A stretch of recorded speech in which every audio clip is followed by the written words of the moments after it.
ठीक है, आप देख रहे हैं कि जैसे कल का जो है हमारा क्वेश्चन जो है वो अधूरा रह गया था, उसको मैं यहाँ पे अब जो है खत्म करती हूँ। यहाँ पे जो है क्या है कि एक जो है बाउल में, यानी कि एक कटोरे में जो है दो गोले, ठीक है, दो गोले रखे हुए हैं, ठीक है।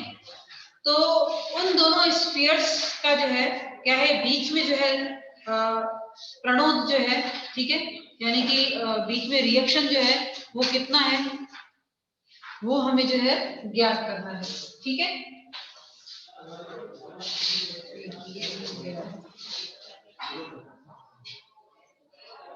क्या बोलते हैं, थ्रस्ट, ठीक है, प्रणोद को बोलते हैं कि यहाँ पे थ्रस्ट, यानी इनके बीच में जो है दबाव कितना है, वो एक दूसरे को कितना प्रेशर जो है डाल रहे हैं कि जिस हिसाब से वो अपनी जगह जो है यहाँ पे इस बाउल में जो है बना सके, ठीक है। तो मैं जो है वही यहाँ पे आर ही फाइंड करने की जो है कोशिश करूंगी। जैसे आप देख रहे हैं कि मैंने डायग्राम ऑलरेडी जो है बना दिया है कि जैसे हमारा जो है समय जो है यहाँ पे बच जाए, ज्यादा जो है टाइम वेस्ट ना हो, ठीक है।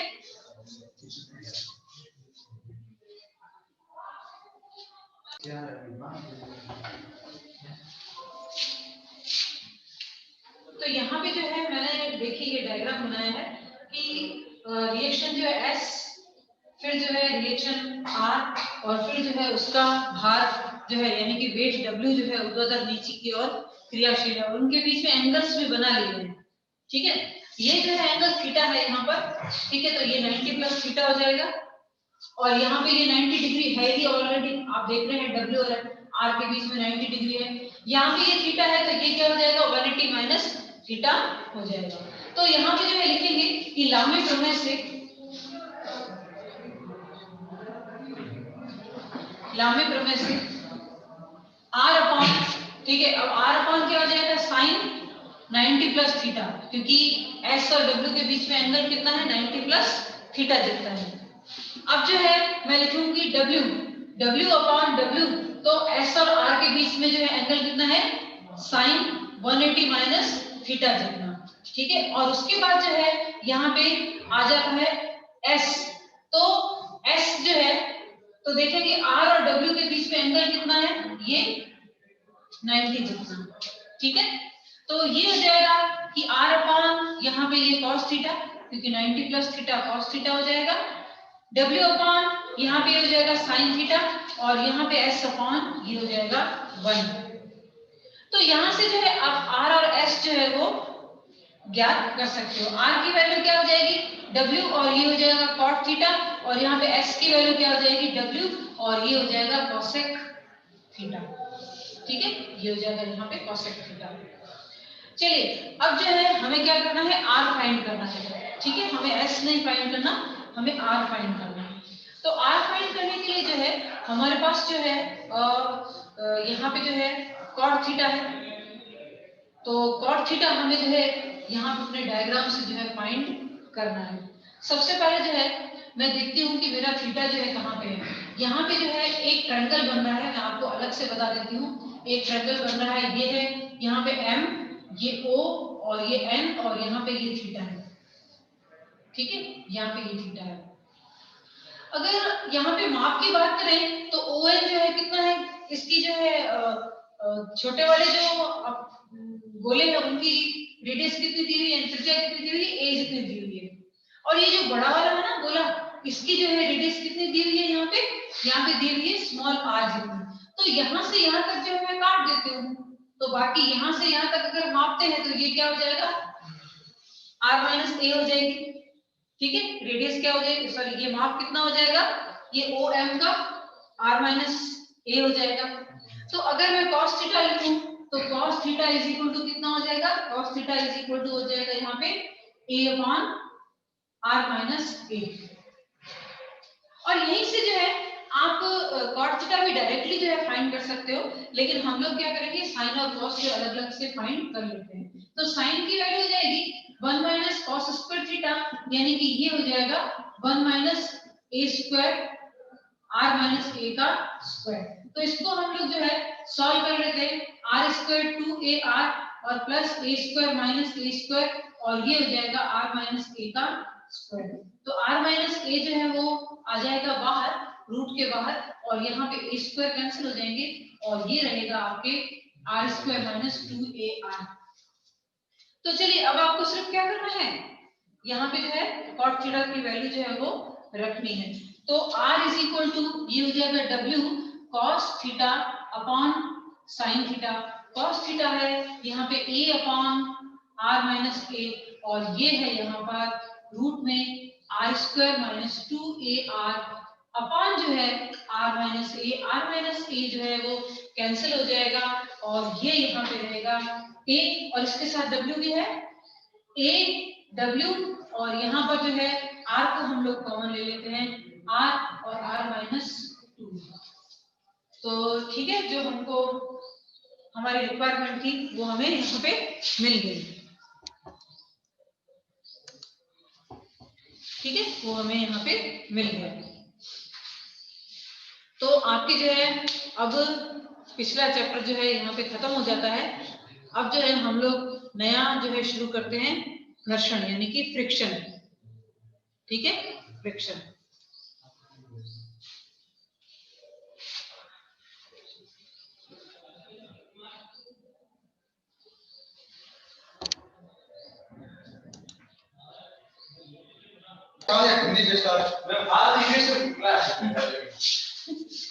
चलिए आपके जो है हम लोग अब नया चैप्टर स्टार्ट कर रहे हैं आज से, घर्षण यानी कि फ्रिक्शन। ठीक है, बहुत ही इंटरेस्टिंग है।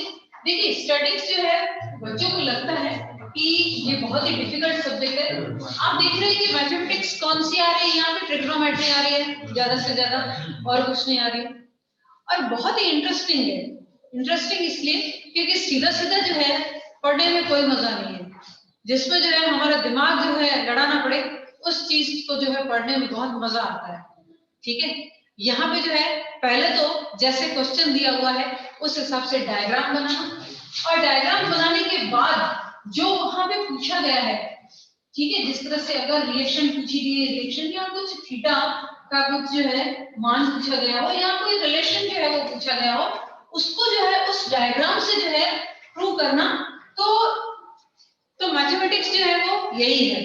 ठीक है, वरना जो है सिंपल सिंपल से जो है आप क्वेश्चंस करो तो उसमें जो है वैसे भी कुछ मजा नहीं है, जिसमें ज्यादा दिमाग दौड़ाना पड़े वही जो है पढ़ने में बहुत मजा आता है। तो पहले जो है जब मैंने स्टैटिक्स पहली बार पढ़ा था तो मेरी भी स्थिति जो है जैसे आज बच्चों की है, जो बच्चे क्लास छोड़ के चले गए उनको जो है बोल रहा है कि बहुत डिफिकल्ट है, समझ में नहीं आ रहा है कुछ भी। तो मेरे साथ भी यही स्थिति थी, मैं आपको बताऊं। लेकिन क्या हुआ कि जैसे ही जो है मैंने क्या किया कि इस सब्जेक्ट को मुझे पढ़ना था कैसे भी करके, तो छुट्टियों में जो है मैंने किताब उठाई, ये जो मेरे पास है, ठीक है, मेरे पास यही किताब थी गोकुल नौका प्रकाशन की।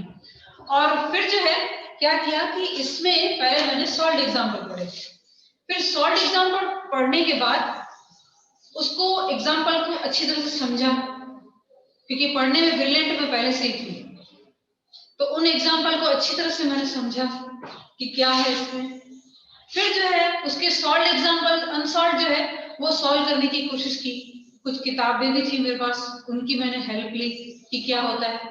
फिर मैंने 12th की किताब में से भी जो पढ़ा कि ये बल वगैरह, ये रिएक्शन, ये जो भार लगते हैं वो क्या चीजें होती है, क्योंकि मेरे तो ये फिजिक्स जो है उससे मुझे कोई लेना देना नहीं था। मैंने तो बीएससी के दौरान ओनली मैंने मैथ्स से पढ़ी है, तो मुझे तब भी थोड़ा ऐसे डिफिकल्ट लगता था।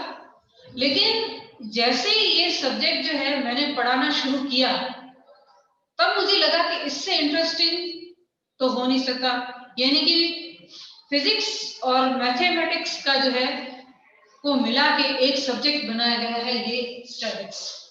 ठीक है, जिसमें जो है आप देखो प्रैक्टिकल प्रॉब्लम जो है आपको थ्योरेटिकली नहीं पढ़नी है, यहाँ पे उसको प्रैक्टिकली जो है वो प्रूव करना है विथ डायग्राम।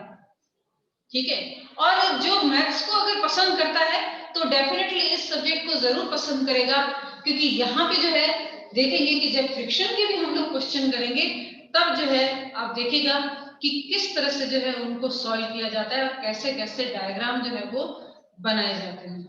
ठीक है, बहुत ही मजेदार।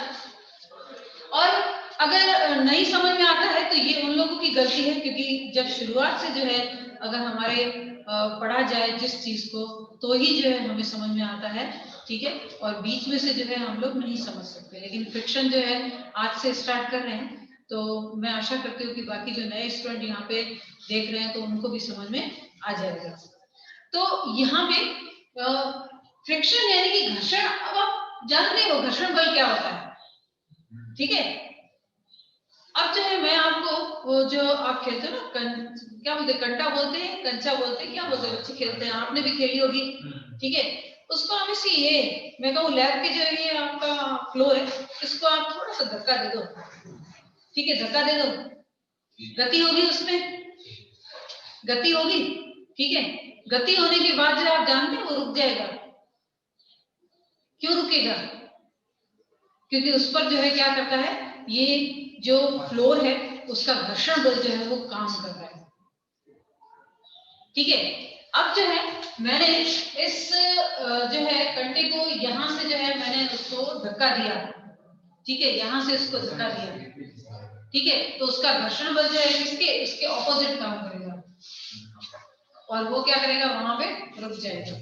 तो इसी के बारे में चर्चा करनी। अभी तक जो है मैंने क्या किया था, छड़ को जो है मैंने दीवार के सहारे रखा था, छड़ को मैंने एक कटोरे में रखा था, क्या कहते थे, स्मूथ, यानी कि एक चिकने गोले में, एक चिकनी दीवार के सहारे, इस तरह से बोला था। लेकिन अब मैं क्या करूंगी कि एक जो है रुक्ष यानी कि रफ बाउल में, यानी कि रुक्ष गोले में, अब मैं क्या करूंगी, बोलूंगी कि रुक्ष दीवार पर, समस्या वही की वही है, लेकिन इसमें जो है क्या जुड़ जाता है, एक और बल जुड़ जाता है, वो आपके है यहाँ पे घर्षण बल जुड़ जाते हैं, ठीक है। तो सबसे पहले जो है हम लोग यहाँ पे घर्षण बल की जो है डेफिनेशन करते हैं। मैंने आपको समझा दिया कि घर्षण बल वैसे आप जानते भी होंगे मेरे हिसाब से, आपने इसके बारे में अच्छी तरह से पढ़ा भी है, क्योंकि फिजिक्स में पढ़ाई होगा, ठीक है। तो 2016 में जो है इसकी डेफिनेशन पूछी गई थी, घर्षण बल, यानी कि उसको जो है ओनली सिर्फ घर्षण कहते हैं, बल पीछे नहीं कहते, और इंग्लिश में ओनली इसको फ्रिक्शन ही कहते हैं, यानी फ्रिक्शन फोर्स नहीं कहता,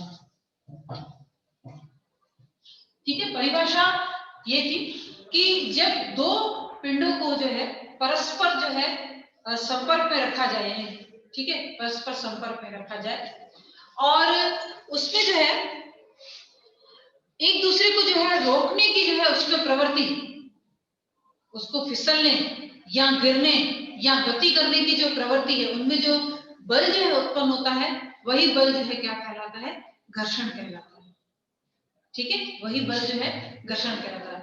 एक पिंड के ऊपर दूसरा पिंड, जैसे यहाँ पे जो है फ्लोर जो है मेरा एक पिंड है, और उस पर जो है अगर मैं कोई गोला रख देती हूँ तो वो दूसरा पिंड है, तो एक जो है दूसरे को क्या करता है, गति करने से रोकता है, ठीक है। आपने कभी देखा होगा कि आपने जो है बहुत बार जो है आप बास्केटबॉल खेलते हो, तो आपकी ये होगा कि आपने अपनी अंगुली पे जो है बास्केटबॉल को जो है रखने की या घुमाने की जो है कोशिश की होगी, काफी देर तक तो वो रहेगा, क्योंकि जब तक उससे जो है अंगुली आपकी जो है फिंगर है उस पर जो है घर्षण बल उस पर लगेगा तब रहेगा, लेकिन जैसे ही उसमें जो है घर्षण बल उसका जो है कम हो जाएगा तो वो गिर जाती है बॉल, ठीक है। लेकिन फिर भी रोक के रखती है। इवन हम लोग सिक्के को भी देखो इस तरह से उंगली में जो है रखते हैं, तो अगर मान लीजिए कि ऐसा कैसा आपने एक जो है ग्लव्स पहन लिए प्लास्टिक के, ठीक है, बहुत ही स्मूथ ग्लव्स, और उसके ऊपर सिक्का तो बिल्कुल रहेगा ही नहीं, आता वो गिर ही जाएगा, क्योंकि वहां पे जो है फ्रिक्शन काम नहीं कर रहा, और यहाँ पे जो है काम कर रहा है, ठीक है। तो सबसे पहले जो है डेफिनेशन लिखेंगे, कहेंगे कि जब दो पिंड परस्पर संपर्क में हो, ठीक है, मैं पूरा पूरा बोलती भी हूँ और लिखती भी हूँ, अगर आप लोग लिखना चाहें तो लिख सकते हैं कि जब दो पिंड परस्पर संपर्क में हो तो पिंडों का वह गुण जिसके कारण, जब दो पिंड परस्पर संपर्क में हो या स्पर्श करते हैं, ठीक है, इसको इस तरह से भी लिख सकते हैं, संपर्क में हो तो पिंडों का वह गुण, पिंडों का वह गुण जिसके कारण पिंडों का वह, जिसके कारण उनके स्पर्श बिंदु पर, उनके स्पर्श बिंदु, उनके स्पर्श बिंदु पर एक ऐसा स्पर्शीय प्रतिरोधी, स्पर्शीय प्रतिरोधी बल उत्पन्न हो तो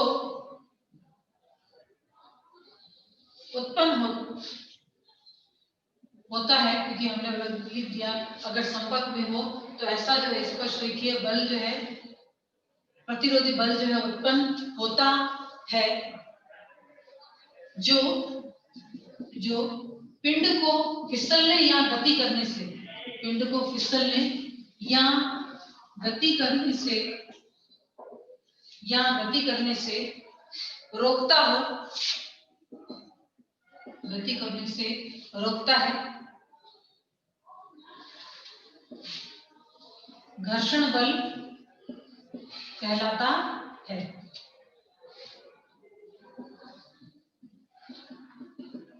घर्षण बल कहलाता है। ठीक है, यहाँ कहेंगे कि उस बल को घर्षण बल कहते हैं। इस तरह से भी लिख सकते हैं। मैं अच्छी तरह से लिखती हूँ कि वह बल घर्षण बल कहलाता है। ठीक है, वह बल जो है घर्षण बल कहलाता है। ठीक है, यहाँ पे जो है यूं करूंगी, इंग्लिश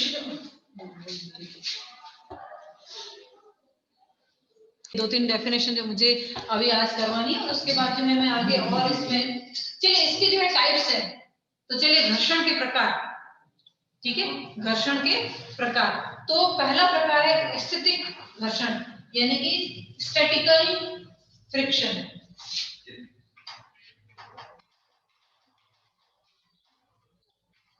यानी कि ऐसा, अब स्थितिक का मतलब ऐसा घर्षण बल जिसमें एक पिंड दूसरे के ऊपर, यानी कि अगर संपर्क में हो तो वो संपर्क में ही रहते हैं, गिरते करते नहीं है, उसमें गति नहीं होती है। ठीक है, वहीं के वहीं रहते हैं। इसमें घर्षण के प्रकार,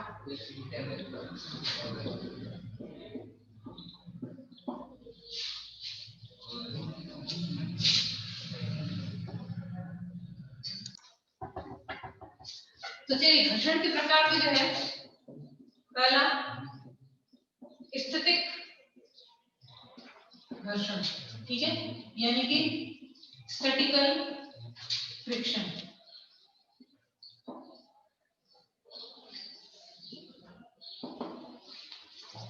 यहाँ पे जो है क्या कहते हैं कि जब दो पिंड जो है परस्पर जो है संपर्क में हो और संपर्क में रहते हैं, यानी वहां पे जो है क्या होता है, साम्यावस्था की स्थिति बनी रहती है।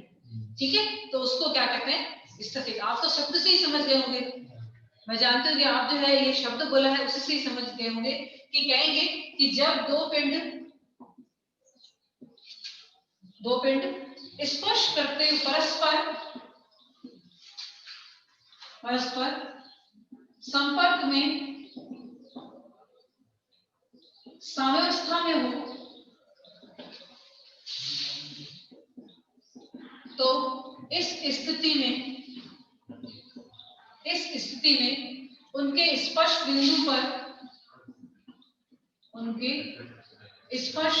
बिंदु पर उत्पन्न बल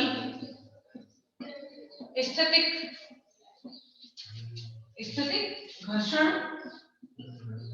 बल कहलाता है। स्थितिक घर्षण बल कहलाता है। ठीक है, उसके बाद जो है नेक्स्ट आती है, जो कि 2016 में पूछी गई थी, सीमांत घर्षण। सीमांत घर्षण यानी कि लिमिटिंग फ्रिक्शन।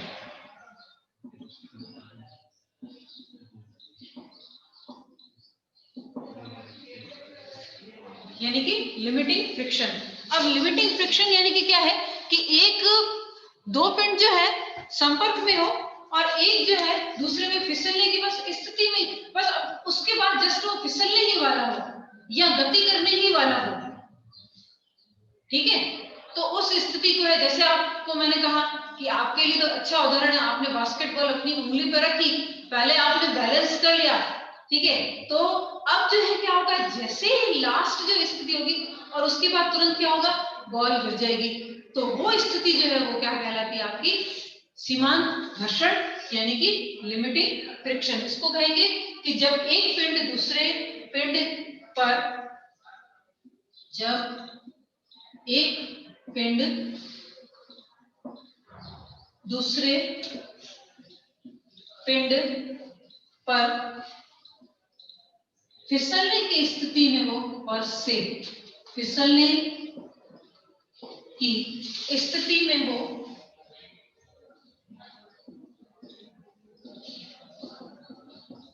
तब उस अवस्था में, तब इस स्थिति में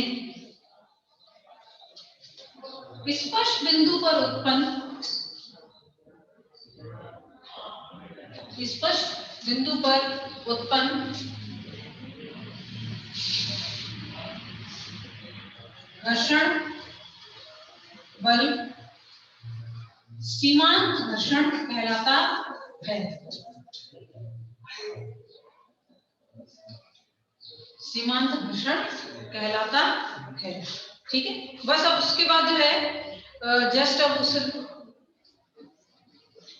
फिसल ही जाता है, ठीक है उसको, और नेक्स्ट आ जाएगा आपके गतिक घर्षण।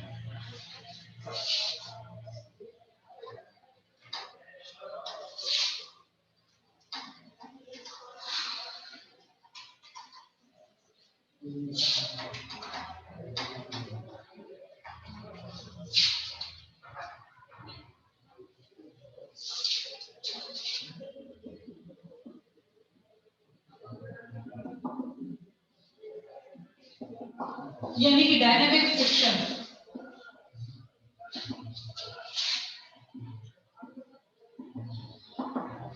ठीक है, डायनेमिक फ्रिक्शन लिखेंगे जब एक पिंड दूसरे पिंड पर फिसल रहा हो, ठीक है, लिखेंगे जब